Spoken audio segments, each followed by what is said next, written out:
Unnerving encounters on roads at night. Just buy some from the store? True.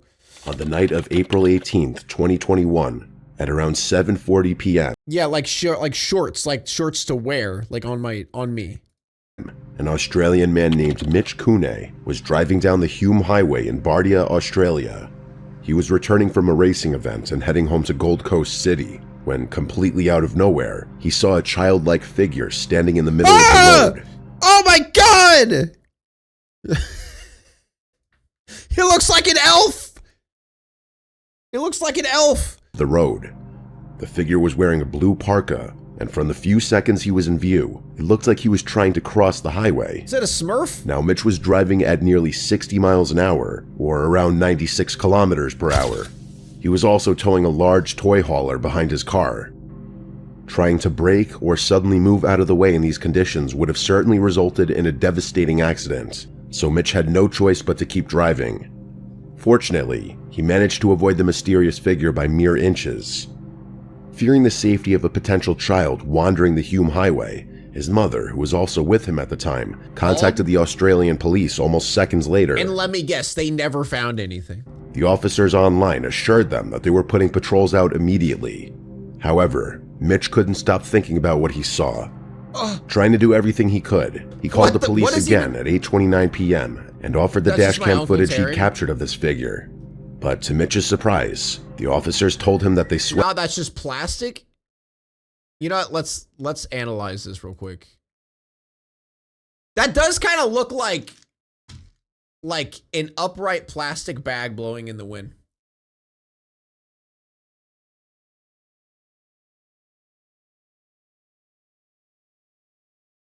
Could this be a person with dwarfism? That does not look like a person in the slightest, chat. That does not look like a person at all. What he saw. Trying to do everything he could, he called the police again at 8:29 p.m. and offered the dashcam footage he'd captured of this figure. But to Mitch's surprise, the officers told him that they swept the area and actually found a young child matching the description he provided, and that he was being returned to his home as they spoke. What a child was doing in the middle of a highway at night, miles from the nearest civilization, was still a big mystery, but at least he was safe now. As Mitch put it on Facebook later that night, "I felt absolutely sick when all this happened. I instantly felt so much better when I was told the kid had been collected." However, just when Mitch thought everything worked out okay, things took a wild turn. After confirming that the kid was safe, Mitch uploaded the video from his dashcam onto the internet, hoping to share the unnerving encounter he had with others. And it's gonna be shown that the kid doesn't look anything like it. But as the video and his story gained traction, the New South Wales Police Department came forward and announced that they didn't find any child on the highway that night, completely contradicting what they had told Mitch that night. According to the official report, they scoured the surrounding area for nearly 8 hours, searching until 3:45 a.m. before finally calling it off and finding no trace of a child nearby.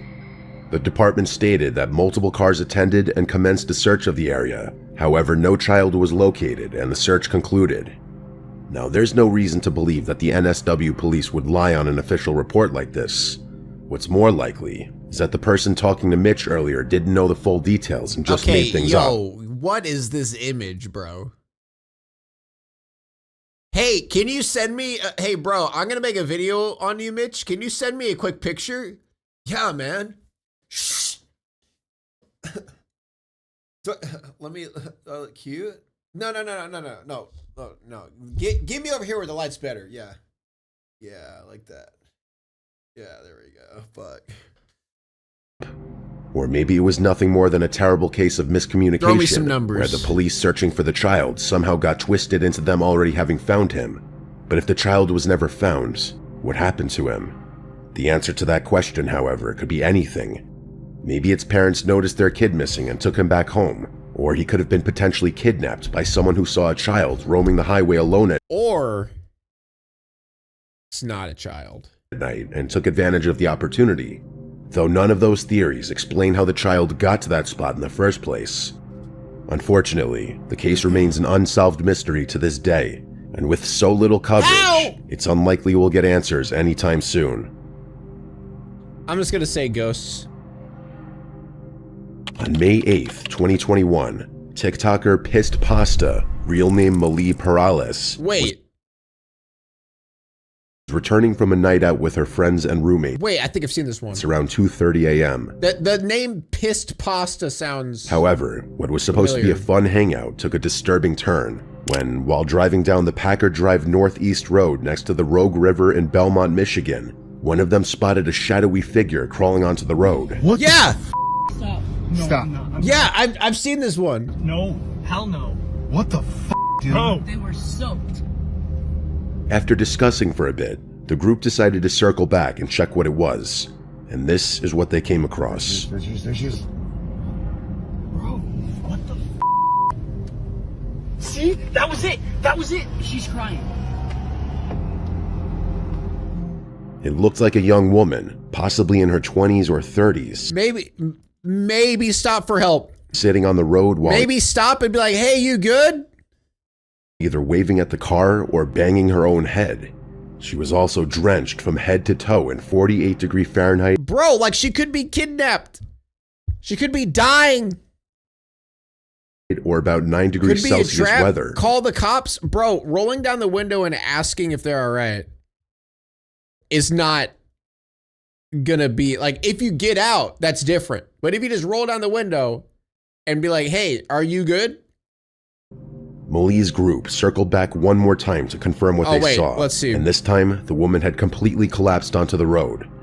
By this point, Malie and her friends had realized that this woman was likely in dire need of medical assistance. But there was also a chance that this was a setup for a robbery. So they made the smart choice and called 911 without getting out of their car. The first responders and the police arrived shortly after and took her to a nearby hospital. Malie returned to the spot they found her a few hours later, and it was still wet from the water dripping from her clothes. More importantly, she also found dig marks on the roadside near the river, suggesting that the woman had likely fallen in and swam out onto the road just minutes before Malie's group passed by. After some investigation, the police also found her car parked behind a house near the river. In other words, she most likely fell into the river on the east side and managed to swim all the way across to the other side. Inquiring about her in the Facebook group for this neighborhood also revealed that she had actually interacted with some of the residents earlier that day, though her interactions were unnerving to say the least. Saw this person between Van Dam and Packer Woods around 10:15 p.m. Friday. Asked her if she needed help, to which she responded no. Another quote, "There's another report by a guy on Douglas Street in the West Siders uniforms page who had a similar situation with a woman walking into his home this week. She walked right into someone's house yelling, 'Hello, hello, hello,' then just left. She was wandering the backyard too. Oh, God. Though who she was and how she ended up there is still a mystery. Over the next few days, she recovered enough to tell investigators that she was from Kalamazoo, a town that's over 60 miles away from where she was found. Wait, I didn't But she didn't hear this have any part. memory of ever driving to Belmont, which sounds strange at first, but actually has a surprisingly plausible explanation. You see, this woman was a 28-year-old Chinese student named May, who went missing from Kalamazoo on May 6th, 2 days before she was discovered in Belmont. Before going Wait, missing, this is new information. I didn't get this stuff last time. she also told her friends that she felt like she had a stalker. Upon hearing this, one of the first theories that comes to mind is that maybe So she was kidnapped, chat. was kidnapped What did I and say? then thrown into the river by this stalker. But it's important to note that according to the few What did I witnesses in the say? police investigation, she drove to Belmont on her own. It's unclear whether this stalker was even real or not. However, the stress of feeling like she was constantly being watched likely messed with her mental state and triggered a dissociative fugue state, which, for those who don't know, is a mental condition where the person forgets who they are and often starts doing things they otherwise wouldn't do. Some even go as far as moving to other cities and building new lives before they snap out of the state and come to their senses. Dude, that's fucking scary. What makes this already unsettling condition even worse is that the patient usually doesn't remember what they did during that fugue state either. And that's what likely happened to May. She got stressed, went into a fugue state, wandered around in her car for a couple of days, and eventually ended up in the river. Fortunately, she was able to come to her Brains are senses so and crazy swim to with the being shore protective. before Yeah, I know. losing her life. Wait. Losing her life? Wait, what? Days and eventually ended up in the river. Fortunately, she was able to come to her senses and swim to the shore before losing her okay, that... I didn't hear the first life. part.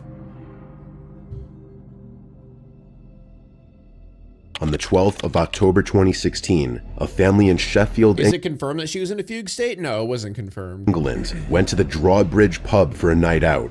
And after an evening of fun and laughter, they decided to head back home at around midnight.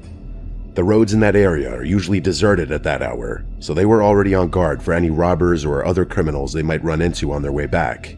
However, nothing in the world could have prepared them for what they came across just 5 minutes later. Seconds after they rounded the corner to the Grange Mill Lane Road, a man dressed in a clown costume jumped out from the shadows and blocked the road, forcing the driver to stop. He then started waving at the car, and as soon as it came to a full stop, he started running towards it while still blocking the path forward. Go, run! When the driver tried to reverse his car and go the other way, the clown started sprinting at full speed. Typically, something like this could be dismissed as just some troll or a YouTuber making a scaring people at night as a clown video, especially given that just looks like someone fucking with people. This was 2016. However, due to an incident that happened just 3 days earlier, the driver of this car had no choice but to assume the worst. You see, on October 9th, at around 8:45 p.m., a man named Simon Chinnery was attacked by a knife-wielding clown in public. Oh! Fortunately, the attacker was apprehended before he could do any lethal damage to Simon. Yo! Sadly, Simon still suffered multiple slashes to his right hand, leaving it permanently disfigured to the point of being classified as a disability. What's worse than the attack itself was that it went viral and started a craze of thousands of others trying to imitate the attacker. Dude, I fucking hate people, man. I hate people so goddamn much. Oh, someone got stabbed by a clown? Now's my time to be an asshole. In some parts of the country, the police departments were receiving as many as 23 reports of people threatening others dressed as clowns per day. And while many of these imitators were nothing more than trolls who had no real intentions of harming others, there were those who took things too far, with some trying to force their way into people's cars and chasing women and children with knives. So for this driver to see a man in a clown costume blocking their car while all this was going on had to be deeply unnerving for him. Their fear Kids in my college were dressing as clowns for fun after this? What the fuck, dude? became worse when they tried to flee the clown, because it started chasing them like a madman. With no other option, the driver was forced to press the pedal to the metal and hope for the best, He's with the clown jumping out of the way at the last second. This entire situation could have just as easily ended with the clown losing his life if he had even been a fraction That'd have been funny. of a second slower to jump away. On the other hand, who knows? That'd have been funny. It would, honestly, it would be what he gets, too. It'd be fucking what he gets. Like, even if this dude's, like, a troll or whatever, it's like he's standing in front of a car. What the attacker might have done if the driver hadn't sped off. On June 2nd, 2018, one of the officers for Fulshire Police Department in Texas was driving back to the station after his shift, when suddenly he saw the car in front of him swerve onto the next lane to avoid hitting something. But this wasn't a tree branch or an animal. Instead, it was something that looked like the aftermath of either a horrific crime or an accident. A young woman in a blue shirt was lying down horizontally across the road and was completely still, suggesting that she was either unconscious Bro, she's just taking a nap. or dead. Maybe someone decided to dump New the LSF post, Pig supports killing YouTubers. No, please, don't body in the middle of the please. road after committing the crime. Fortunately, She looks fine. Yeah, I know. When he said, what did he say? A horrible crime? Like, I was expecting, like, blood, guts. when the officer She's walked up surviving. to her, she not only responded to him, but even stood up on her own. As it turned out, she had driven her car into the ditch next to the road just minutes earlier. Later tests also discovered an extremely high blood alcohol concentration in her system. There it is. Put simply, she was driving under the influence and ended up crashing into the side. The concussion from the accident, combined with her prior intoxication, made her behave extremely irrationally, which is why she walked up to the road and lay down without a care in the world. I mean, good thing is she didn't lay in the center of the road. It's nothing short of a miracle that the car in front of the officer was able to spot and avoid her in time, or she would have ended up as nothing more than a cautionary tale about driving under the influence. On the night of February 20... Single accident is the best cause for DUI. Wait, single car accident is the best case with the 26th, Okay. 1946, 25-year-old Jimmy Hollis and his girlfriend Mary Jean were returning to their homes in Texarkana, Texas after watching a movie together. But before they reached the city limits, Jimmy stopped the car on the side of the road to extend their date for a short while. Corn. What neither of them knew, however, was that this little detour would nearly cost them their lives. About 10 minutes after they had stopped, a man came out of the nearby woods and approached the car. He was wearing a white pillowcase over his head with 2 small holes for eyes. The rest of his face was completely hidden from view. He told Jimmy to get out of the car. Yo, where's the footage of this? Where's the dash cam footage? But Jimmy initially believed that this was a prank of sorts and didn't pay much attention to it. The masked man then pulled out his firearm and pointed it towards the couple, stating, "I don't want to kill you, fella. Just do what I say." Understanding the gravity of the situation, Jimmy got out of the car as the masked man instructed. As soon as he did, the man swung his weapon at Jimmy's head, knocking him unconscious. Pranks Mary in tried to run away into the 1946. woods, but the man caught up and did the same to her.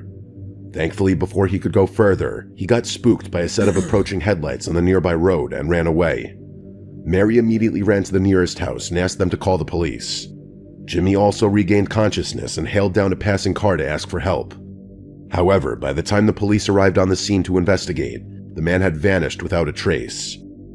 Jimmy and Marie were taken to the hospital where it was discovered that the strike had fractured Jimmy's skull in multiple places. Ooh. Fortunately, he was able to recover without any lasting injuries and describe what he remembered from that night. Both he and Mary gave the same statements about the overall build of the masked man, that he was around 6 feet tall and fairly slender. But for some reason, the two couldn't agree on his ethnicity. Jimmy insisted that he was a Caucasian, while Mary stayed adamant that he was of African origin. This contradiction, along with I feel like that's something you would be able to tell pretty quickly. the seemingly unprovoked nature of the incident, led investigators to incorrectly believe the couple knew the man and were simply trying to protect him. What they didn't realize was that while Jimmy and Mary survived to give a description, the next couple wouldn't be as fortunate. About a month later, on March 24th, a man was driving down a secluded road on the outskirts of Texarkana when he noticed a car parked on the road ahead. From a distance, it looked like a young man was sleeping in that car, slumped over on the steering wheel. However, as the driver got closer, he suspected that something wasn't right, so he pulled over to the side and walked up to the other Maybe car she's to just try to wake him racist. up, I mean, it is the 1940s. I'm pretty sure like most people are racist. only to come to a scene far more horrific than he could have ever imagined. Put simply, the young man had already passed away long before the driver stumbled across him.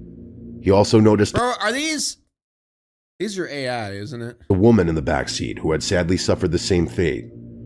Police were called to the scene, and they quickly identified the two as Richard Griffin and his girlfriend Polly Ann Moore. Both were killed with shots to the head. Unfortunately, the only evidence investigators were able to gather from the crime scene was a single .32 caliber cartridge. And while they didn't know it at this point, this incident was also the doing of the same man Jimmy and Mary had encountered a month earlier. The police finally made this connection on April 14th when another couple encountered the same man while on an isolated road, and they were killed with a firearm of the same caliber. News of these 3 incidents quickly spread through Texarkana, putting all the residents on high alert. Fearing for their safety, most Next, we'll see body cam footage of this incident. That would be hilarious. residents stopped driving at night entirely, while the remaining made sure to avoid empty roads at all costs. The masked man was also given the name of the Texarkana Phantom due to his inability to appear and disappear without a trace. And true to his name, he was becoming harder to track with each passing day, even after the FBI got involved. After 2 more months of fruitless searching, one of the investigators noticed that the vehicles were stolen shortly before each incident and were found abandoned not long after. Following this lead led to a man named Ewell Swinney, a car thief with 2 felonies to his name already. Bro looks like a goofball. His height and build matched what Jimmy and Mary had described earlier. More importantly, when an officer tried to arrest him for the 3rd time for car theft, he claimed that he knew that the officer wanted him for more than stealing cars. Unfortunately, investigators weren't able to find any evidence linking Ewell directly to the 3 haunting road encounters. Classic 1940s where serial killers could just get away without even trying. Luckily, his prior felonies allowed prosecutors to give the harshest punishment for his 3rd theft-related offense and sentenced him to life in prison.